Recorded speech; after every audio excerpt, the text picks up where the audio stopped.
এয়া আমাৰ লগত আছে গোবিন্দ শইকীয়া দা গোলাঘাটৰ। তো তেওঁ বৰ মৰে বাঁহী আৰু পেপা লৈ আহিছে। গোবিন্দ দা আপুনি কৈ আছিলে বাঁহীৰ এই বাঁহটো কেতিয়া কেনেকৈ কাটিব লাগে তাৰ বিষয়ে অলপ কওকচোন, আমি সকলোৱে জানিব পাৰিম। প্ৰকৃততে কটা হয় যেনিবা কাতিমহীয়া, তাকো কৃষ্ণ পক্ষত কাটিব লাগিব আৰু মানুহটোৱে সম্পূৰ্ণ স্নান কৰি ল'ব লাগিব। কোনো মানে মাদক দ্ৰব্য খাই মানে এই বাঁহ কটা উচিত আৰু শৰণ লাগে। আমাৰ কিছু দীক্ষা লোৱা হ'ব লাগে শৰণ হয় নহয় মানে মাহত শৰণ লাগে। যেনেকে আমাৰ মানে নক্ষত্ৰ কিছুমান আছে, কৃষ্ণ পক্ষত যদি সেইকেইটা নক্ষত্ৰ লাগে সেইকেইটা শৰণ লাগে বুলি, কিন্তু শৰণ লগাটো বাঁহ বেত কাটিব নালাগে। সেই তেনেকুৱা বহুত তিথি বাচি মেলি যদি বাঁহটো কটা হয়, এইটো ঘূণে নোৱাৰে খাব, কোনো কাৰণতে ঘূণে খাব নোৱাৰে, কোনো কাৰণতে নেখায় নোৱাৰে। আৰু যদি তেনেকে যদি উল্টা পুল্টা কৰি কটা হয় মানে 1 বছৰ 1.5 বছৰ হৈ যাব, পিছত গৈছো 1 বছৰ 1.5 বছৰ।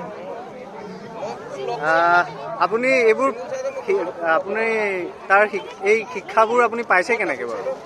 মই আচলতে বৰ সৰুৰ পৰা বাঁহী বজাবলৈ মানে শিকিছিলোঁ। আমাৰ যেতিয়া মাষ্টৰ নাছিলে, অকল ৰেডিঅ'ৰ পৰাই আমি শিকিছিলোঁ। এতিয়াও মই ইমান ক্লাছিকেলটো নাজানো। এইবোৰ কথাটো হয়তো কিতাপতো লিখা নাই বহুত কথা। এইবিলাক কিতাপতো লিখা আছে, আমি দেউতাহঁতৰ পৰা পাওঁ। দেউতাহঁতৰ বাঁহ কাটিলেও এতিয়া নাকাটিবি, দেখা নাই যোনটো কোমলীয়া হৈ আছে, তেনেকৈ বুলি কয়। বাঁহ কাটিব লিখোঁ। আকৌ কিবা এটা জেওৰা চেওৰা কাটিলে মানে কয়, দেখিবি এই ইমান দিনৰ পৰা 15 দিনৰ পৰা জেওৰা দি শেষ কৰোঁ দেই, এই 15 দিনত জোন বুঢ়া হৈছে, আৰু পিছত আকৌ 15 দিনত বাঁহ কাটিব নোৱাৰিবি। তেতিয়া আমি পটাপট মানে কামখিনি কৰি দিবলগীয়া হয়। ঘৰ চৰ বনাবলৈ হ'লে ঘৰ যদি পুৰা ফিটিং কৰোঁ, এইটো আমুকত বাঁহ কাট এইটো জোনতে, তেনেকৈ কাটি শুকুৱাই থয়। সেই ইত্যাদি কথাখিনি দেউতাৰ পৰা পাই গৈছোঁ। আৰু ঘৰত বেৰ লগাবলৈ হ'লে এই গা পা ধুই কাট বাঁহ, কোনে নাখায়, বেৰ দি যাব। তেনেকৈ কয় আৰু ইমান সত্য নাজানো, কিন্তু সেইটো প্ৰকাৰে চলিয়ে আছোঁ আৰু সত্য বুলিও মানি নলওঁ মানে। খুব ভাল লাগিলে। এই পেপাৰ বিষয়ে, পেপাৰ এইটো মহৰ কিবা আছে নেকি? মাইকী মহ মতা মহ কি হ'ব লাগে কেনেকুৱা? মতা মানে আগতে আছিল, বৰ্তমান যুগত এতিয়া শিং হ'লেই হ'ল।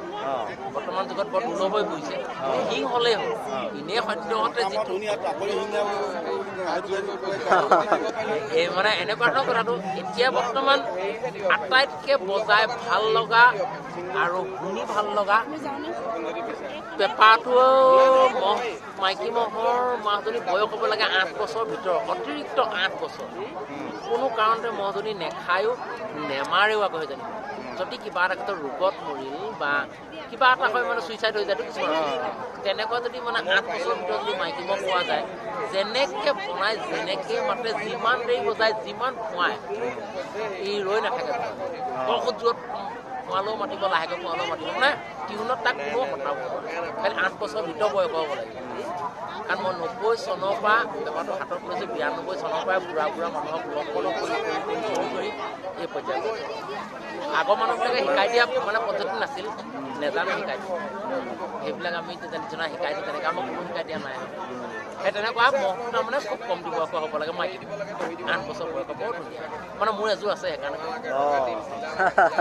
বহুত দিন বনাইছোঁ। এযোৰ খুব মানে মোৰ পচন্দ হৈছে। এতিয়া ল'ৰাটোৱে বজাই লৈ ফুৰে, মোৰ ল'ৰাটো বজাই ন? তাৰ নাম বাস্তৱ শইকীয়া।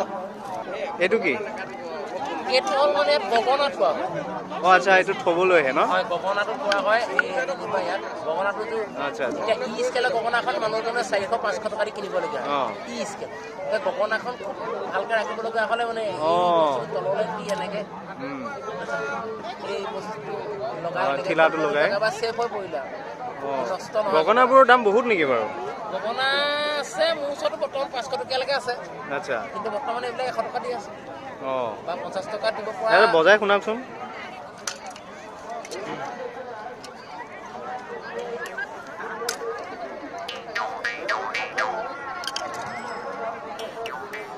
আমাৰ হেৰি হৈ গৈছে, ৰ'দত দৃষ্টিহীন হৈ গৈছে।